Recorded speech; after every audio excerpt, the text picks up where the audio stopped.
സൂര്യകൃഷ്ണമൂർത്തി ഈ മരണപ്പെട്ട കുടുംബ സുഹൃത്താണ്. അതാണ് സൂര്യകൃഷ്ണമൂർത്തി അവിടെ എത്തി അദ്ദേഹം ആ കുടുംബത്തെ കണ്ടു. അതിനുശേഷമുള്ള പ്രതികരണമാണ് കേൾക്കുന്നത്. എന്തായാലും ഞെട്ടിക്കുന്ന വാർത്തയാണ്. അരുണാചൽ പ്രദേശിൽ 3 മലയാളികളെ മരിച്ച നിലയിൽ കണ്ടെത്തുന്നു. 2 പേർ ദമ്പതിമാരാണ്. ആ ദമ്പതിമാർ തിരുവനന്തപുരം സ്വദേശികളായ ദേവിയും ഒപ്പം നവീനുമാണ്. ഒപ്പം ഇവരുടെ സുഹൃത്തായ ആര്യ എന്ന അധ്യാപികയും ഈ മരിച്ചവരിൽ ഉൾപ്പെടുന്നുണ്ട്. ഇത് സംബന്ധിച്ച് നിരവധി ദുരൂഹതകൾ ഉയരുന്നത്. നേരത്തെ വിനോദയാത്രയ്ക്കെന്ന് പറഞ്ഞാണ് ഇവർ വീട്ടിൽ നിന്നും പുറപ്പെടുന്നത്. വീട്ടിൽ നിന്നും പുറപ്പെടുമ്പോൾ ആര്യ എന്ന മറ്റു സുഹൃത്തൊപ്പമുണ്ടായിരുന്നു എന്ന കാര്യം വീട്ടുകാർക്ക് അറിയില്ലായിരുന്നു. പിന്നീടാണ് ഇവരുടെ വിമാനയാത്രാ വിവരങ്ങൾക്കിടയിലാണ് ഇവർ ഒന്നിച്ചാണ് യാത്ര ചെയ്യുന്നത് എന്ന വിവരം ലഭിക്കുന്നത്.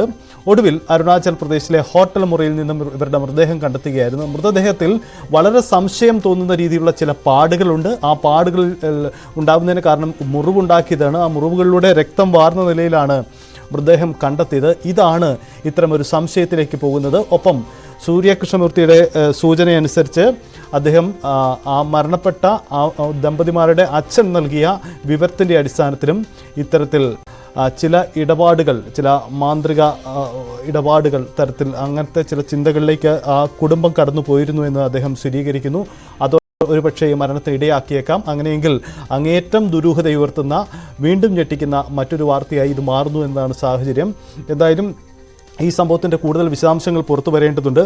ഈ മരണപ്പെട്ട നവീൻ്റെ ഭാര്യ ദേവിയാണ്. ദേവിയുടെ സ്വദേശം കോട്ടയമാണ്. കോട്ടയത്തെ വീട്ടിലും ഇത് സംബന്ധിച്ച ആശങ്കകൾ നിരവധിയുണ്ട്. കാരണം കോട്ടയത്ത് നിന്നാണ് ഇവർ ഈ അരുണാചൽ പ്രദേശിലേക്ക് യാത്ര പോയതെന്നാണ് നമുക്ക് ലഭ്യമാവുന്ന വിവരം.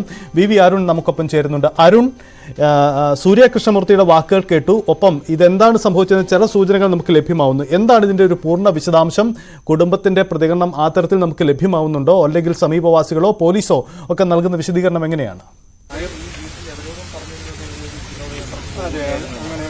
സൈത്ത് പ്രശസ്ത ഫോട്ടോഗ്രാഫർ ബാലൻ മാധവന്റെ വീടാണിത്. അദ്ദേഹത്തിന്റെ മകളും മരുമകനുമാണ് മരിച്ചത്. നവീൻ അദ്ദേഹത്തിന്റെ മരുമകനും മകൾ ദേവി മകളുമാണ്. അവരുടെ വീടാണ് നമ്മൾ കാണുന്നത്. തിരുവനന്തപുരം മണ്ണാമൂലയുള്ള വീടാണ്. 3-ാം മൂടുള്ള വീട്ടിന് മുന്നേ നമ്മളിപ്പോൾ ഉള്ളത്. ഈ നവീനും ദേവിയും 16 വർഷം മുമ്പ് വിവാഹിതരായവരാണ്. രണ്ടുപേരും ആയുർവേദ ഡോക്ടർമാരുമായിരുന്നു. ഈ പ്രൊഫഷൻ ഉപേക്ഷിച്ച് ദേവി തലസ്ഥാനത്തെ ഒരു സ്കൂളിലെ കിൻഡർ ഗാർഡൻ ഉൾപ്പെടെ ഒരു സ്കൂൾ, വലിയൊരു ഗ്രൂപ്പിന്റെ സ്കൂളിന്റെ അധ്യാപികയായിരുന്നു. അവിടെ വെച്ചാണ് ദേവി ആര്യയെ പരിചയപ്പെടുന്നത്. ആര്യയുടെ വീടും ഇതിന് ഏതാനും കിലോമീറ്ററുകൾ അപ്പുറത്താണ്.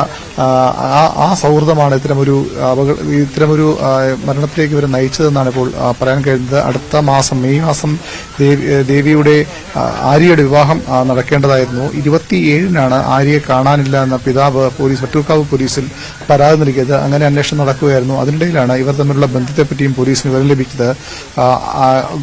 കൊൽക്കത്തയിലേക്ക് ഇവർ വിമാനത്തിൽ പോയതായ വിവരം ലഭിച്ചു. അതിനൊപ്പം ഈ നവീനും ദേവിയും പോയതിനൊപ്പം ആര്യയും ഇവർക്കൊപ്പം ഉണ്ടായിരുന്നു എന്ന വിവരം പോലീസ് ലഭിച്ചു. അവിടെ നിന്നും അന്വേഷണമാണ് പിന്നീട് ഇവർ പോയ സ്ഥലങ്ങളിലേക്ക്, കൊൽക്കത്തയിലേക്കും മറ്റു സ്ഥലങ്ങളിലേക്കുമൊക്കെ അന്വേഷണം എത്തിയത്. 3 പേരും ഗോഹട്ടിയിലേക്ക് പോയതായി വിമാന യാത്രാ രേഖകളിൽ നിന്നും കണ്ടെത്തിയിട്ടുണ്ട്. അതിനുശേഷമാണ് ആര്യയുടെ തിരോധാനം അന്വേഷിച്ചാണ് പോലീസ് നവീനിലേക്കും ദേവിയിലേക്കും എത്തിയത്. അവർ വീട്ടിൽ നിന്ന് യാത്ര പോകുന്നു എന്ന് പറഞ്ഞ് തന്നെ പോയവരാണ്. 3 പേരും ഒരുമിച്ച് ഗോഹട്ടിയിലേക്ക് പോയ രേഖകൾ ഇതിനൊപ്പമാണ് പോലീസ് ലഭിച്ചത്. അങ്ങനെയാണ് ഇവർ ഒരുമിച്ചാണ് പോയെന്ന കാര്യത്തിലേക്ക് പോലീസ് എത്തുന്നത്. പിന്നീടാണ് ഈ അരുണാചൽ പ്രദേശിലെ ഇറ്റാനഗറിൽ മരിച്ച നിലയിൽ കണ്ടെത്തിയത്. പ്രത്യേക രീതിയിൽ ശരീരത്തിൽ മുറിവേൽപ്പിച്ച് രക്തം വാർന്നാണ് ഇവർ മരിച്ചതാണ്.